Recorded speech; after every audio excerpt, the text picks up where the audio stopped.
history of Britain has often been shaped by war. Our ancestors fought to defend their land, their cultures and their beliefs, sometimes against invaders like the Normans and the Romans, constantly getting driven back here, and other times against their fellow countrymen. Forget your chivalry. This is life or death. And I'm curious to learn more about the key battles in British history to discover how they've influenced our past and our present. From the massacre of a Celtic warrior queen and her army, They're coming for you, and they're covered in steel. to the Scottish king who defied the odds in a fight for independence. A poorly armed band of men going up against the might of Christendom. So I'll be meeting historians, archaeologists, weapons experts, And enthusiasts who continue to live and breathe the stories. to find out how 6 critical battles changed the path of this country.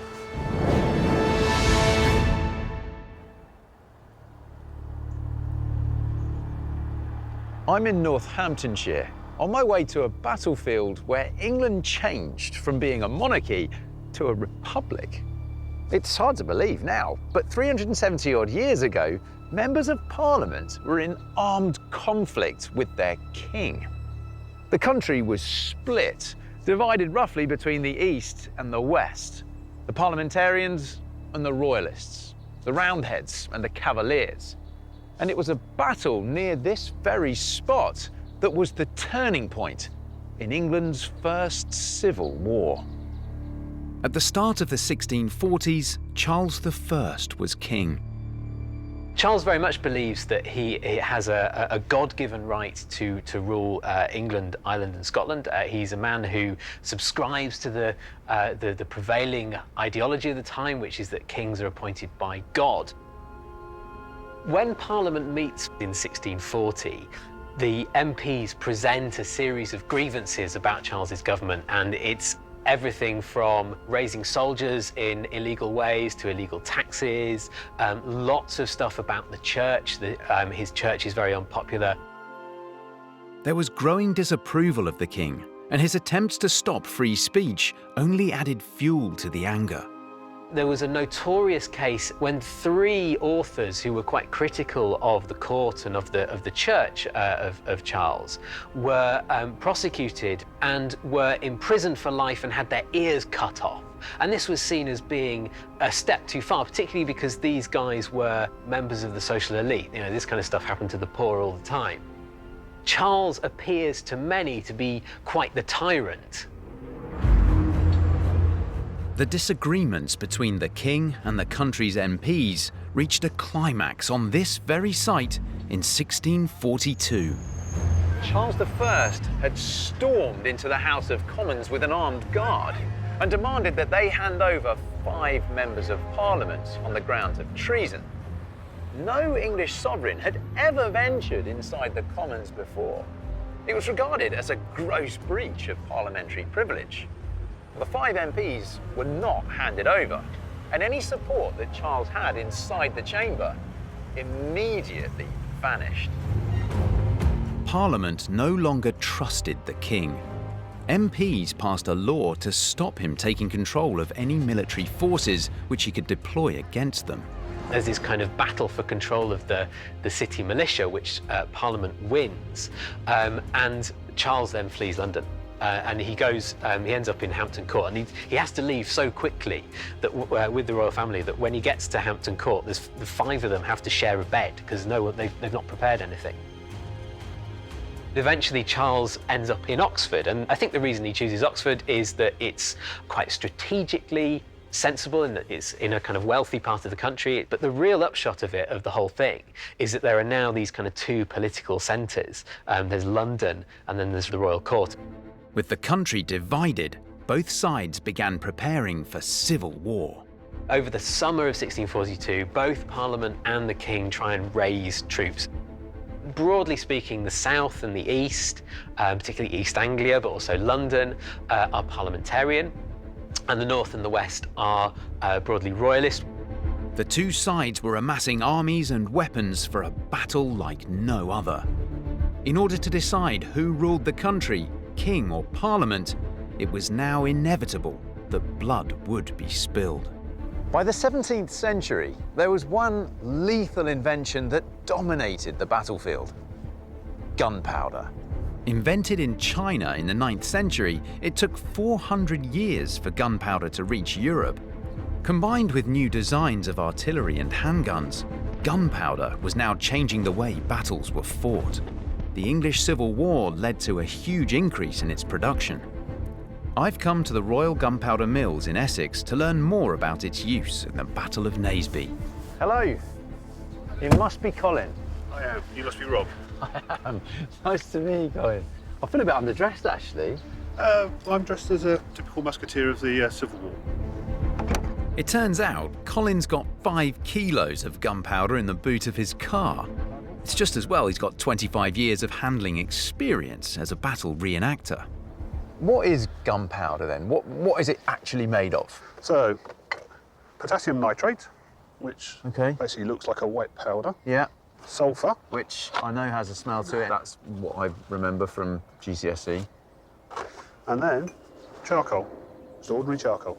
Potassium nitrate actually comes from urine and faeces. Organic matter, as Organic it matter, decomposes, you yes. get left with Yeah. potassium nitrate. Yeah. There was actually a set of people who used to go around called gong farmers who actually emptied out latrines in houses. So basically you did your business down a hole into a room, they'd come along and actually shift it out, and in amongst that you would actually find potassium sulfate crystals. So that would have been an industry then at the Yes. time, going around and collecting organic waste, shall we say. As I say, they're called gong farmers. And that's all you need there. Those 3 components there, mix those together. It doesn't actually really become gunpowder until you actually mix it with water. It's called caking. Gunpowder is hydroscopic. Basically, it sucks moisture out of the air, and the wetter it gets, the slower it burns. It gets to a point where it gets so wet that it won't light at all. You've heard the phrase, keep your powder dry? Yeah. That's why. Even when the 3 substances were combined, there was no danger until they were ignited. All right, Colin, this looks interesting. What have we got laid out here? I'm going to show you how fast black powder burns. They get it wrong in cartoons because it burns a lot faster than they show you, so you can't actually put it out. All right, well, I'll stand back and I'll let you get to it. This is going to go quick, is it, Colin? Fairly quick. Whoa! Yeah! As you That can was see. brilliant! Would you have time to try and kick that and stop it going? No, you wouldn't. You'd need to be Usain Bolt to catch up with that kind of thing. If you control it and actually direct it, it's a devastating amount of energy. Gunpowder was at its most effective when used in artillery, especially muskets, long guns introduced in the 16th century that were capable of piercing armour. So a lot of the kit you've got on here for you is about loading and firing the musket here, is it? Yes. So these would actually hold a shot of powder each. So the balls you would actually hold in your mouth, which is really great because it's lead balls. But you basically powder down, spit the ball down, and then stick the wadding down, and then ram it home. Gotcha. So the wadding is there to actually make a gas-tight seal. Yep. So when the powder explodes, it can't escape round the ball, it's pushing the ball out and the wadding. Can we fire a musket, do you think, Colin? Well, so long as the rain holds off, yes. This is the musket we're going to fire, is it? Yes. Great. So if I go through the full drill first. Yeah. So handle your musket, open your pan. So that's the charge. Tear off the top, pour down the powder and wadding. Yeah. Ram home your charge. Blow on your coals. Prepare to give fire. Give fire.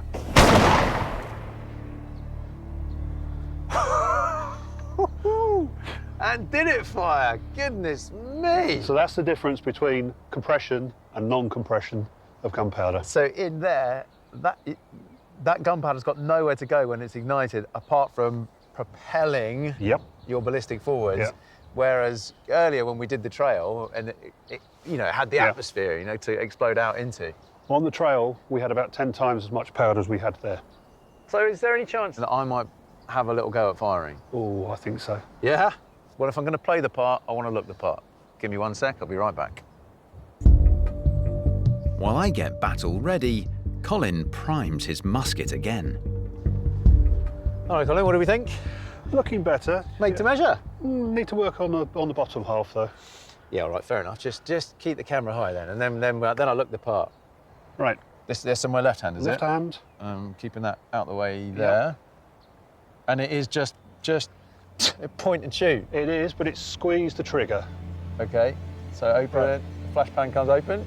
Prepare to fire. Oh, goodness. Give fire. I had to shut my eyes. God, there's a little bit of kick on it as well. There's a bit of kick. You can imagine all those farm boys on the field carrying these. They probably had their eyes closed as well. You're probably right. You're probably right. During the year 1642, both the King's army and the parliamentary forces were making arms and gunpowder at an accelerated rate. The stage was set for one of the most explosive conflicts that England had ever seen. With the country divided, England was now on the brink of civil war. There were a number of reasons why parliamentarians distrusted Charles I. He'd imposed a series of unpopular taxes on the public. He favoured Roman Catholicism. What's more, his controversial marriage to a Catholic was viewed with anger by many members of Parliament, who belonged to a relatively new religious movement, Puritanism. Puritans sought to purge the Church of England of Roman Catholic influence. Puritans tend to have a slightly more sort of democratic view of the church. They don't necessarily agree with the real kind of hard ceremonial aspects of Charles's church. Puritans are likely to be very restrained in the way that they drink, the way that they enjoy themselves. They take a dim view of swearing, and they believe that people should basically kind of form their own congregations. The King's religious views did nothing to improve his standing with the Puritan MPs. Puritans disapproved of the closeness of Charles's court to Catholicism. In the 1630s, when Charles had he'd been ruling as a sort of personal monarch, the Puritans had really been out in the cold. They had found themselves kind of ousted from churches, and they found that Charles's bishops were really kind of clamping down on Puritan activities like kind of lecturing and going to sermons outside your parish. And I think that's really where we find the roots of the Puritan anger against Charles and his government. One MP and a member of the Puritan movement was a gentleman farmer of modest income, Oliver Cromwell. Cromwell's origins are in East Anglia. He does come from a class of farmers who are relatively wealthy, generally literate, generally quite well educated. He went to a grammar school and he went to a Puritan college in Cambridge. He's actually still a bit of a mystery because he's still a fairly minor character. He's won a couple of quite useful battles. He was quite significant in Marston Moor. Oliver Cromwell was a deeply religious man. He had enormous energy and a temperament that was often fiery and ruthless. By the end of 1644, the Civil War had been raging for more than 2 years without conclusion. Parliament's soldiers were mostly unpaid amateurs, and their loyalties were more regional than national. It was time to reorganise their army under fierce Puritan leaders like Oliver Cromwell. The Parliamentary Army was known variously as the Roundheads and the Redcoats. Their reorganisation as a new model army took place in February 1645, 4 months before the Battle of Nasby. Ostensibly, the parliamentary cause had been fought by those fighting for the people, but it's still been very much run by the social elites. And these were gentlemen amateurs. They weren't necessarily the best soldiers, but they had high social standing. And actually, what the new model army was going to be is, yes, it was going to be a very effective fighting force, but one of the big reasons behind that was it was going to be led by very effective soldiers. Parliament basically realises that some of the old commanders, like the Earl of Essex, the Earl of Manchester, are not, they're not pushing the war as robustly as they should be. Perhaps they're not as competent as some of the other commanders. Having kind of cleared out this sort of old guard, Parliament then reorganises the army under the command of three much more competent commanders, Fairfax, Skippon and Cromwell. Sir Thomas Fairfax was appointed leader of the new model army, with Oliver Cromwell second in command. Both were extreme Puritans. You see this ideological and religious zeal emerge. Cromwell embodies those very fierce Puritan idealistic beliefs.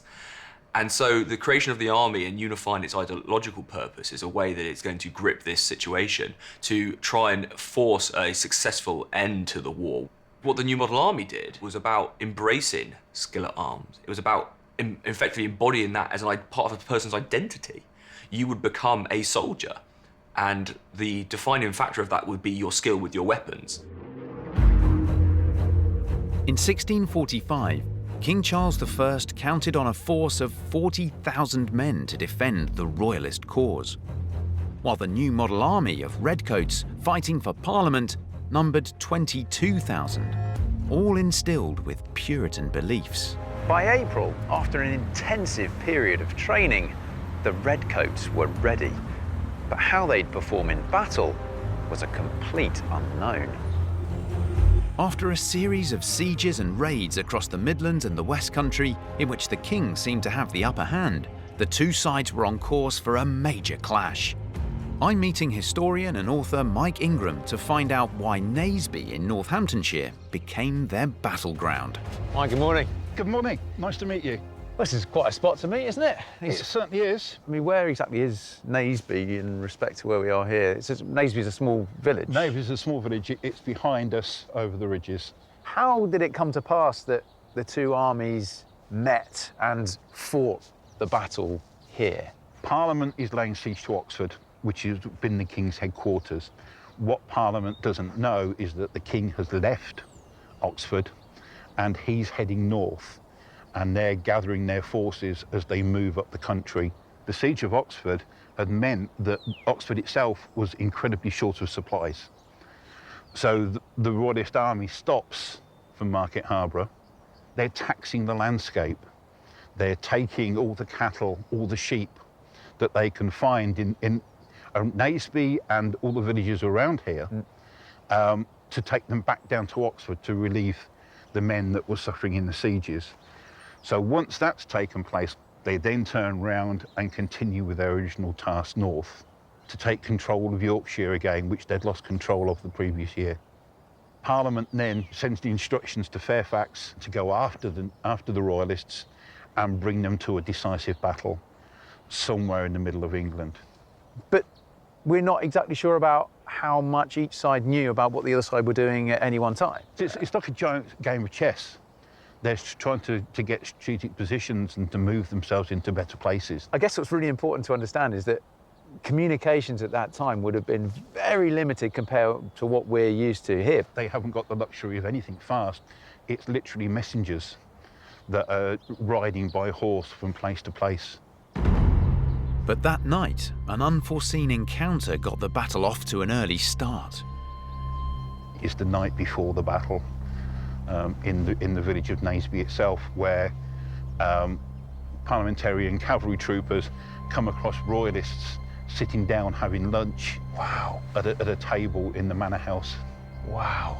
And it's at that point then that everybody realises we're literally on top of each other. There's going to be a battle. The arrival of the Parliamentary Army was signalled to the King, who was 6 miles away in Market Harborough. He set off towards Nasby, leading the bulk of the Royalist army. In the early hours on the morning of the 14th of June, 1645, Charles I marched his army south to a ridge between Little Oxenden and East Farndon. A scout had been sent out ahead to find the parliamentarians' new model army, but in the thick fog, he saw nothing. In fact, the parliamentarians had taken up a position on a high ridge to the northwest of Nasby, in the path of the advancing Royalist army. Their strategy was to lure the Royalists into attacking them. The 14,000 parliamentarians outnumbered the Royalists, who had only 9,000 soldiers present. We're here fairly early in the morning, Mike, but not as early as the Royalists and the Parliamentarians, I understand. No, they would have been here at 3 o'clock. The Parliamentarians are on the ridge where we're standing now, and on the opposite ridge and over the other side, the Royalists had formed up ready for battle. Fairfax and Cromwell, according to the story, come forward and come to roughly where we are now. Decide that it's too good a defensive position here. What do you mean by that, that this is too good a position to defend? Surely that's a good thing, isn't it? It is, but not if you want to draw the two sides to fight, because you're then going to get a stalemate between the two sides. Royalists are good enough to know that this is not something we'll attack, and we know that Parliament wanted to fight. So from their position up here, high on the ridge, where did the Parliamentarians move to? They move across the fields behind us here, a couple of miles over in that direction, over through the trees. And that's heading down off the ridge? That's heading off the ridge onto a smaller, but also still a significant ridge as well. And would it have been quite visible to the Royalists, do we think, that the Parliamentarians were on the move? Oh yes, we know that they saw the Parliament's army moving, and there's a distinct possibility that they actually thought they were retreating. The king's commander, Prince Rupert, was a highly experienced soldier. With a clear view of the land, he saw what appeared to be the new model army retreating. On the Royalist side, Prince Rupert is still going towards caution, but it's George Digby, who's one of Charles's courtiers, who said, no, the army's retreating, you should be turning around and going after them. And so King Charles then sends the Royalist army to go and intercept the Parliament's army. The two armies were now lined up in their final positions. The stage was set for an epic battle, for God and country, king and crown. 3 years into the Civil War, in just 3 hours of fighting, the ruling power in England would soon be changed forever. On the 14th of June, 1645, Royalists confronted the Parliamentarians' new model army, just north of the village of Nasby in Northamptonshire. What was at stake was nothing short of how England was ruled. Oliver Cromwell and Thomas Fairfax positioned their divisions of the new model army on a ridge facing King Charles and his army. The Royalists occupied a front 1.5 miles long between the village of Clipston on their left and a thick line of high hedge known as the Solby hedges to their right. Once the fog lifted at around 10 a.m, the battle began. And it was this hedge that provided Oliver Cromwell with an idea for a surprise attack. He ordered Colonel Oakey and his dragoon of light cavalry to ride down along this side of the hedge, using it to disguise their whereabouts, and then open fire on the Royalist cavalry through the hedge as they charged past. Cock your match. Present your pieces.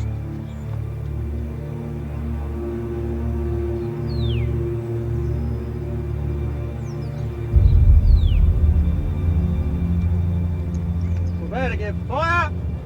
Give fire. You got me a rank.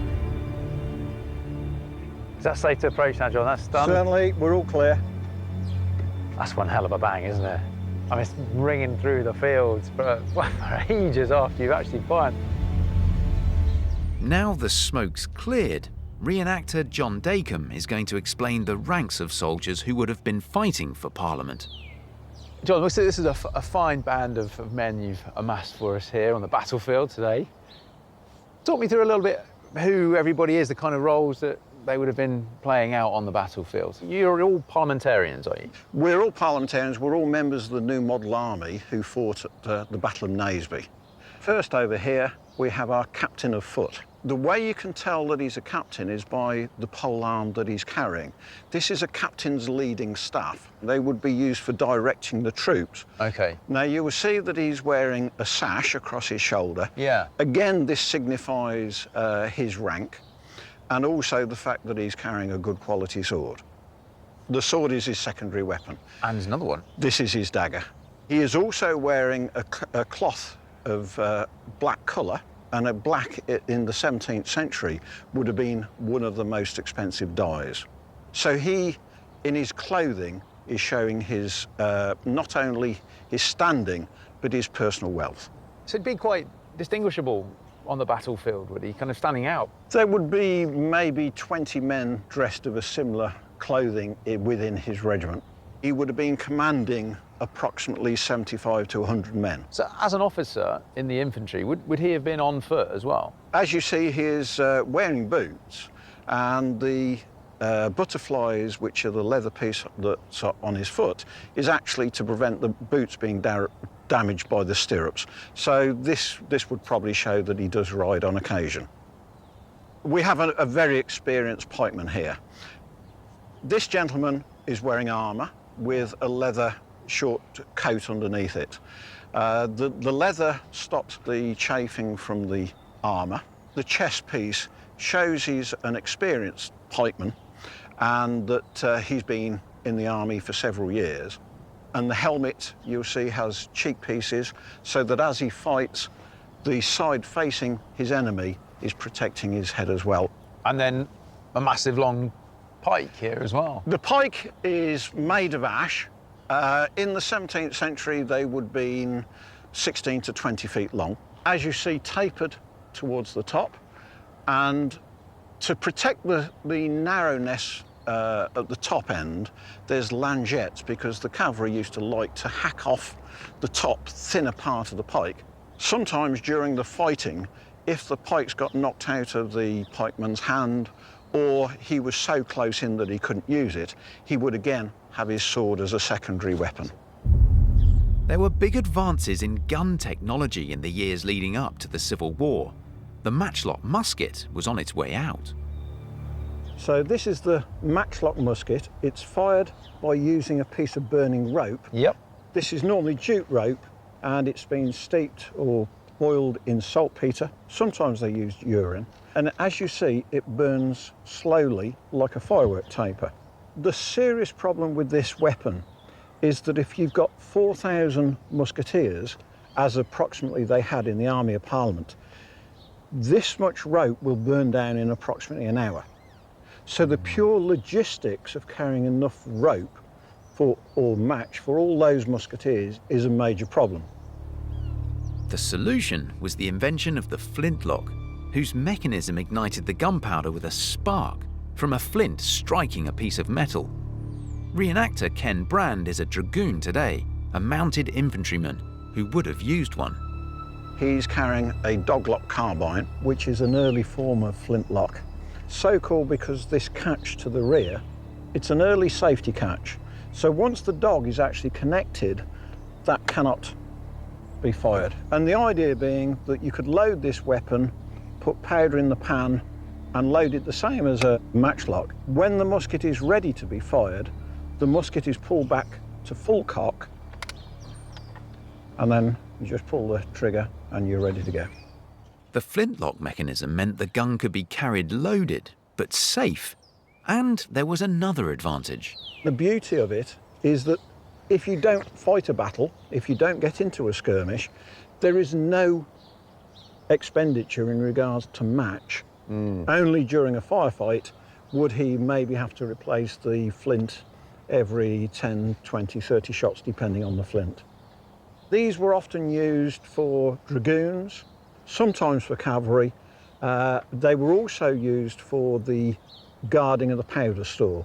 So there was no danger from somebody carrying the match round barrels of gunpowder. Yeah, okay.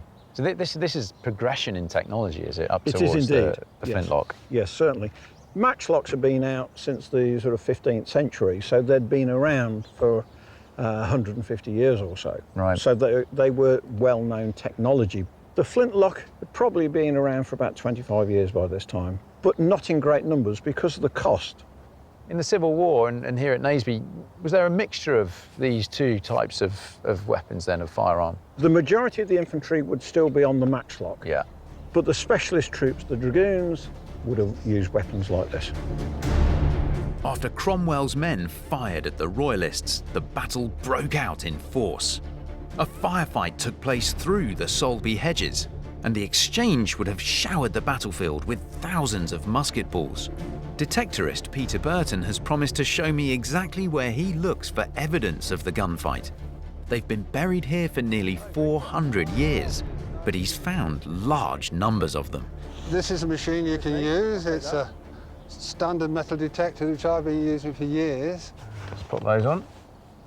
So I've got a dull just... That's it. All a metal detector does is sing a song. You've got to interpret that song. The pure sound is what you're looking for. There'll be all sorts of little burps and hiccups, which mean you're perhaps going over iron or stuff you don't want, but you're looking for a pure sound, because what we're looking for here really is lead, the lead of a musket ball.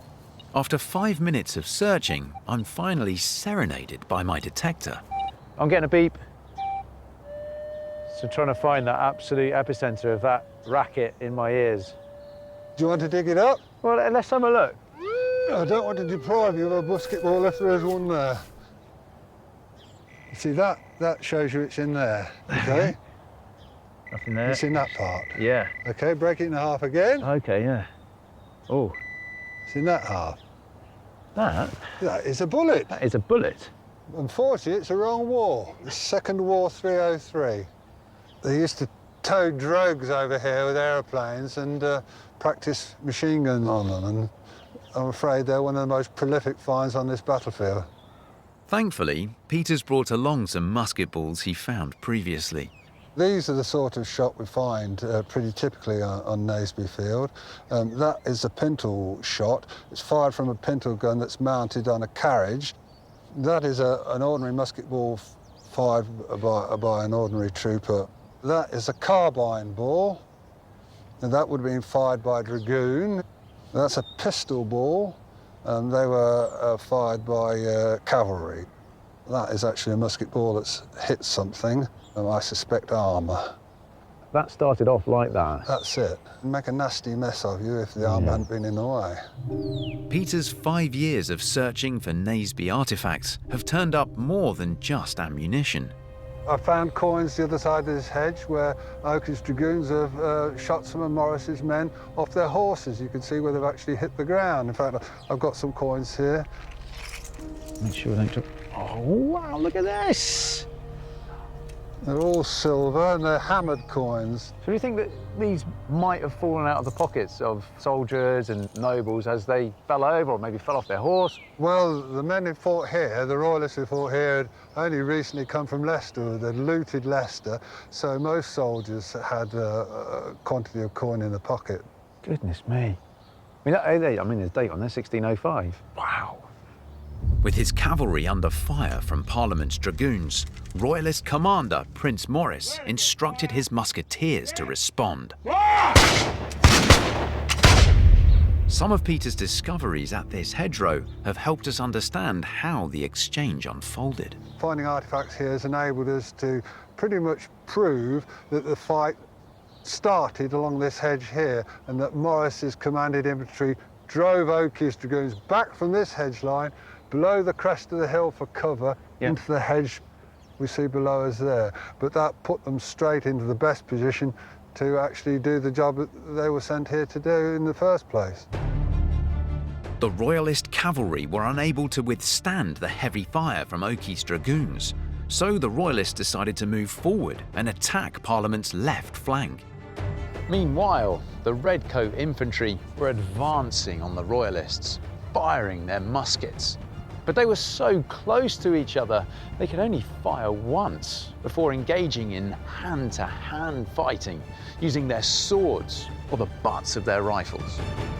Fighting alongside the musketeers on both sides were pikemen, who would protect the musketeers while they were reloading.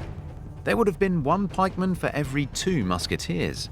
Reenactor Tim Small is going to tell me about their role in the battle.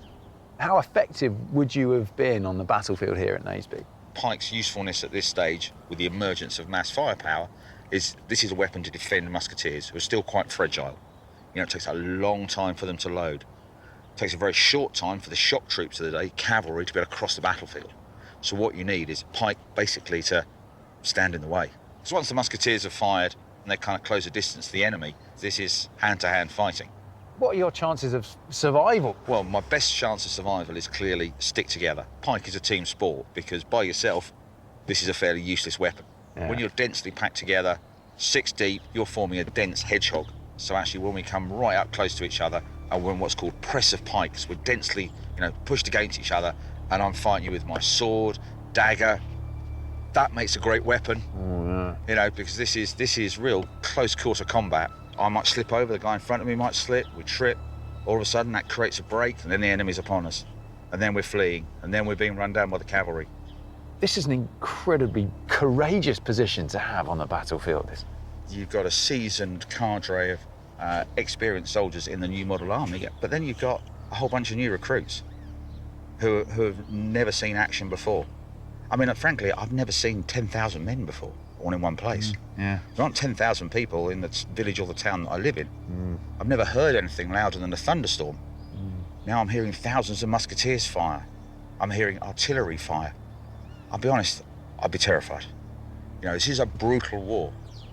This is still soldiers coming face to face. I'm looking, as I am to you now, I'm looking into the eyes of my enemy. Not only am I looking into the eyes of my enemy, I'm looking into the eyes of fellow Englishmen. You might be from the same county as me. How easy would it have been to fight with one of these enormously long bikes? You know what? There's only one way to find out, and that's to have a go yourself. You're a strapping chap. Come on then, just load me up. I'll come around in front of you, so that'll be easier. So I'm holding here. Yep. Push up with your right arm. That's it. And get that, and get the right arm underneath. Yep. There we go.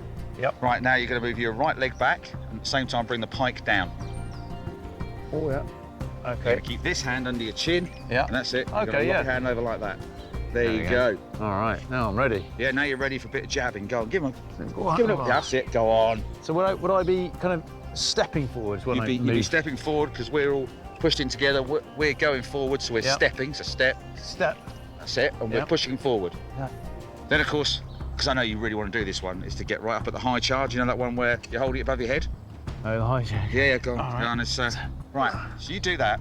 This is where me and the cameraman go for a cup of tea, and we'll tell you when we're done, or I'll give you a little, just kind of tickle him under there. No, bring you back down. Whoa. Very good. There we go. I think you're fully signed up now. I mean, I've had that for less than a minute, and I'm quite tired. It doesn't feel overly practical, but I guess the thing was, it was effective. Yeah, again, back to providing you all stay together. That's the most important thing, because the moment you're isolated and you're on your own, or you start to break, you start to fracture, that's when the danger comes in.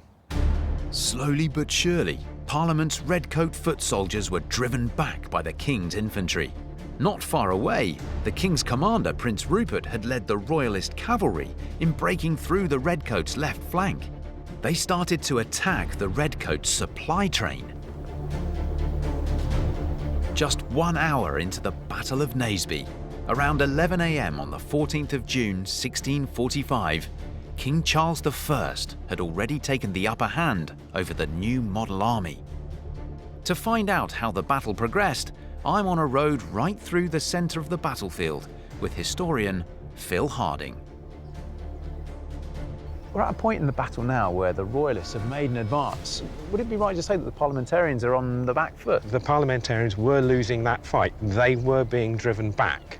And there's evidence that some of the regiments of the new model army were being forced to withdraw and retire. With Parliament's infantry being pushed back, Oliver Cromwell and his famous cavalry regiment, the Ironsides, came to the rescue.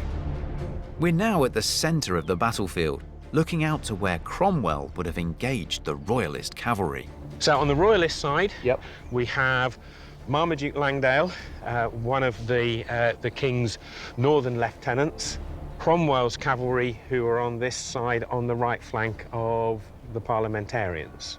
Probably the bulk of Cromwell's cavalry are not visible because they're on the top and then behind the crest of the hill. He quite conceivably outnumbers Langdale maybe as much as 2 to 1. Langdale's men will probably be more and more disheartened as wave after wave of Parliamentarian cavalry come over that ridge and start to push them off the back of the battlefield, but also away from what is their principal role here, which is protecting the flank of the infantry. That's leaving them vulnerable, isn't it? That is the critical point. At this moment, Prince Rupert, the Royalist commander, was still away from the battlefield, attacking Parliament's supply train of artillery. Rupert was experienced, He'd been in multiple campaigns, he'd fought in continental Europe, he'd been exposed to different styles of fighting, and he knew what he was about. He was a soldier, he was a privateer, he was, quite literally the embodiment of the Cavalier attitude, but he was also brash, and he was probably arrogant in what he believed as well, and as such, those could be weaknesses that could be exploited.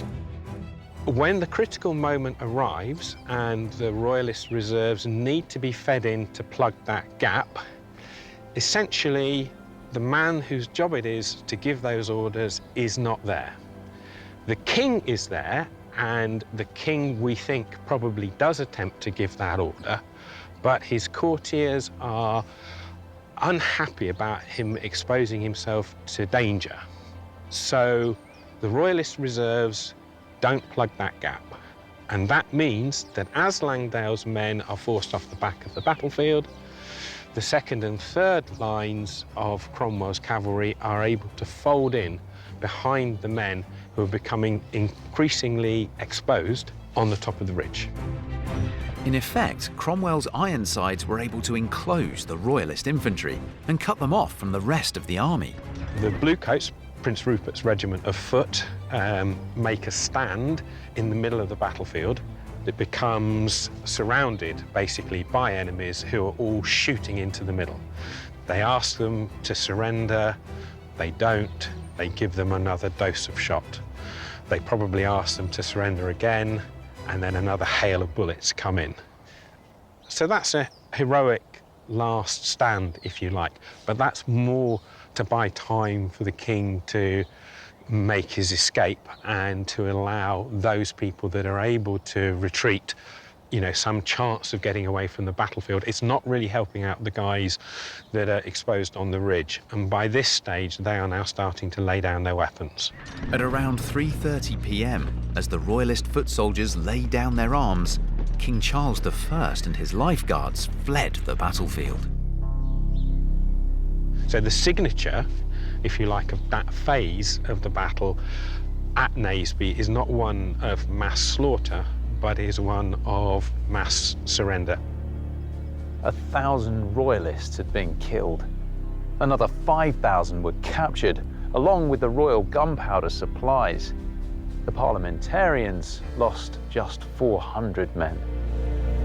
The Battle of Naseby destroyed the king's army. The parliamentarians went on to hunt down and wipe out the last pockets of resistance. King Charles I now lacked the resources to rebuild. Eventually, he surrendered to the Scots, who handed him over to Parliament. Within a year, the First English Civil War had been won, and Parliament had established its right to a permanent role in the governance of the country. This was the beginning of a proper parliamentary democracy in Britain. And in 1649, almost 4 years after Naseby, the death sentence of Charles I was unanimously passed. On an icy morning, here on Whitehall, he was beheaded for high treason. I think the legacy on the British Army that we know today of the establishment of the new model army, the Battle of Naseby, is enormous. And it's really something that transcends the centuries. What Naseby proved is that the decision to have a smaller band of professional soldiers, people who'd be well trained, who receive a regular wage and absolutely perfect their art of soldiering, was the way in which Britain would continue to fight wars in the future. The monarchy was abolished in 1649, and the Commonwealth of England was established as a republic. But it was short-lived, and the monarchy was restored in 1660 with the crowning of King Charles II. From this point on, the monarch would preside as head of state over a parliamentary democracy to make our laws. The Battle of Naseby changed the course of our nation's history forever.